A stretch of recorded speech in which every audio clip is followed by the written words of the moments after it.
Mesdames, Messieurs, merci de nous renouveler votre confiance. Recevez nos civilités. Bienvenue à cette édition du Flash Info sur Mbafong Télévision. Nous ouvrons cette édition par ce fait divers. Les habitants de Lou, une localité de l'arrondissement de Babadjou, dans la région de l'Ouest, sont encore sous le choc suite à la mort subite d'un enfant de 3 ans dans son sommeil à l'école maternelle le lundi 30 septembre 2024. Selon des sources locales, la petite Glory, élève de l'école maternelle de Lou, a été découverte morte par ses camarades de classe qui tentaient de la réveiller à la fin des cours ce jour-là, croyant qu'elle était endormie. Elle a été inhumée le mardi 1er octobre 2024 dans la concession familiale, mais les circonstances du décès restent floues aux dernières nouvelles. Parlons à présent de la 30e journée mondiale de l'enseignant.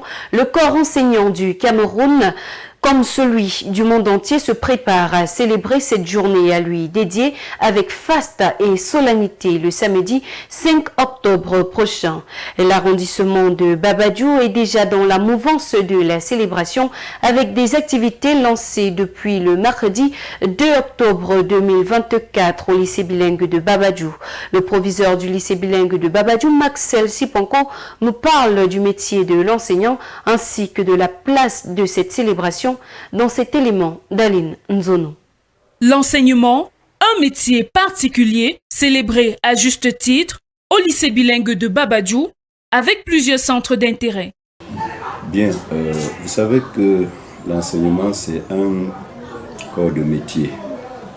Et un corps de métier d'ailleurs particulier. Parce que après Dieu qui crée l'être humain, c'est l'enseignant qui le forme. Et ce corps de métier, quand il travaille à un moment donné, il faut s'arrêter pour faire un peu le bilan de ce que les enseignants sont en train de faire et pour projeter, faire des perspectives pour les jours, les années à venir. Et justement, depuis 1994, et chaque année, sur le plan mondial, il y a cette journée mondiale de l'enseignant, occasion pour les enseignants, non seulement de réfléchir sur leur métier, sur les difficultés, sur les remédiations, mais également de projeter comment continuer, n'est-ce pas, à faire ce travail dont l'importance n'est plus à démontrer pour ce qui concerne l'avenir d'une société.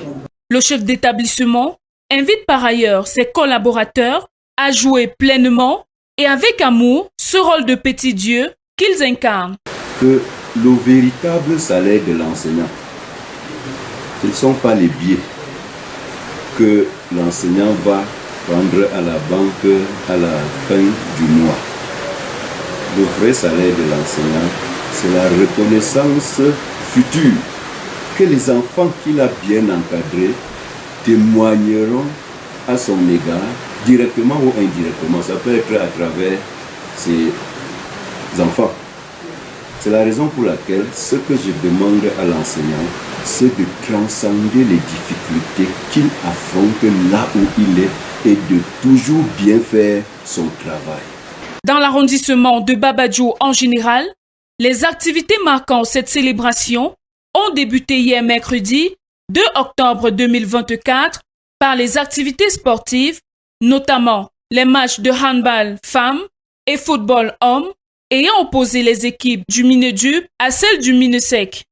Les dites rencontres, jouées sous le regard du chef de Paul Minsek, le proviseur Marcel Sipanko, de l'inspecteur d'arrondissement de l'éducation de base Youda Joseph et du délégué d'arrondissement des sports et de l'éducation physique Notek Emmanuel, ont vu les enseignants du secondaire s'imposer 8-4 sur ceux du primaire en handball.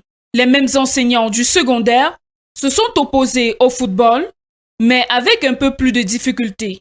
Après le match nul 2-partout au thème du temps imparti, ces derniers ont fait la différence 3-1. Le samedi 5 octobre prochain, la célébration proprement dite se tiendra à la place des fêtes de Babadjou sous la présidence du sous-préfet d'arrondissement Nouamani Venant Fabrice. En santé, du 1er au 31 octobre, Octobre Rose sensibilise au cancer du sein, une maladie qui touche de nombreuses femmes. En 2024, la campagne se déroule sur le thème « L'importance du dépistage précoce, du soutien aux patientes et de la recherche ». Au Cameroun, 20 747 nouveaux cancers sont enregistrés chaque année d'après le national de lutte contre cette maladie. L'annonce a été faite en septembre dernier au cours d'une réunion préparatoire relative à Octobre Rose pour la lutte contre le cancer du sein. Quelles sont les causes du cancer et comment lutter contre la maladie? Élément de réponse avec la jolie Fopa. Selon le Comité national de lutte contre le cancer au Cameroun, 20 745 nouveaux cas sont enregistrés chaque année. Le cancer du sein en particulier tue plus de 10 000 femmes par an et celui du col de l'utérus fait en moyenne 2000 décès.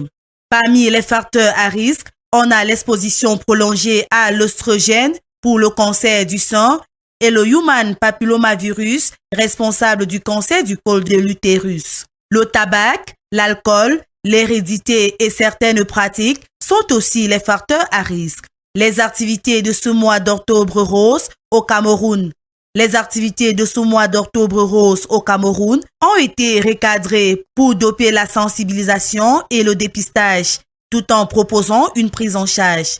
Comme moyen préventif chez la jeune fille, la vaccination, la lutte contre l'obésité et le dépistage sont préconisés. Professeur Meka, les dépistages tardifs, déficit en équipement adéquat et modicité des ressources allouées sont les préoccupations principales rencontrées par le personnel médical en ce qui concerne la prise en charge des cancers au Cameroun. Octobre Rose 2024 doit dépasser le cap de la sensibilisation et du dépistage pour donner aux patients la possibilité de bénéficier des soins adaptés suivant un protocole précis. Il faut tout de même rappeler qu'un dépistage précoce permet une prise en charge rapide qui peut aboutir à la guérison. Un autre sujet qui touche la santé, la coalition des consommateurs camerounais tire la sonnette d'alarme face à la recrudescence des intoxications alimentaires ayant entraîné plusieurs décès au Cameroun.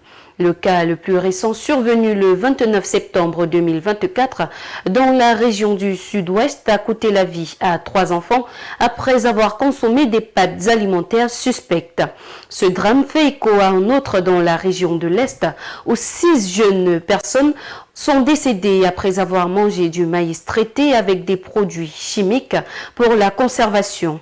Les producteurs et vendeurs d'aliments qui sont légalement responsables des aliments mis sur le marché doivent prendre à leur niveau toutes les mesures nécessaires pour s'assurer de la qualité des aliments mis à la disposition des consommateurs. Dans un communiqué signé le 2 octobre par le président de la coalition, Prince Pondo, il invite les autorités compétentes à renforcer les mesures de contrôle et d'inspection alimentaire afin de débarrasser l'espace marchand des produits et denrées alimentaires de la contrebande, de la contrefaçon et ceux impropres à la consommation humaine.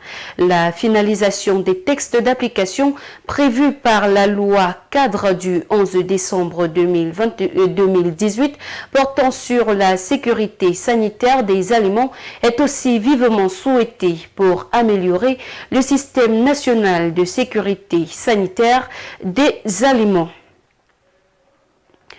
Prenons cette autre note d'information en sport avant de nous séparer. Infrastructure sportive à la mission. La mission d'inspection de la Confédération africaine de football a rendu son verdict provoquant la délocalisation du match Cameroun contre Kenya. Après avoir visité les stands du Cameroun en fin du mois dernier, la CAF vient de donner son feu vert à 2 stades camerounais pour les matchs internationaux officiels. Il s'agit du stade Omnisport Amadou Ahidjo de Yaoundé et du stade Omnisport de Kwekong à Bafoussam. Conséquence, le match Cameroun contre Kenya du 11 octobre 2024, initialement prévu au stade de la réunification, se jouera plutôt au stade Omnisport Amadou Ahidjo de Yaoundé. Et c'est la fin de ce numéro du Flash Info sur Bafong Télévision. Mesdames, Messieurs, merci de nous avoir suivis. Au plaisir de vous retrouver très bientôt pour une nouvelle édition. Bonsoir.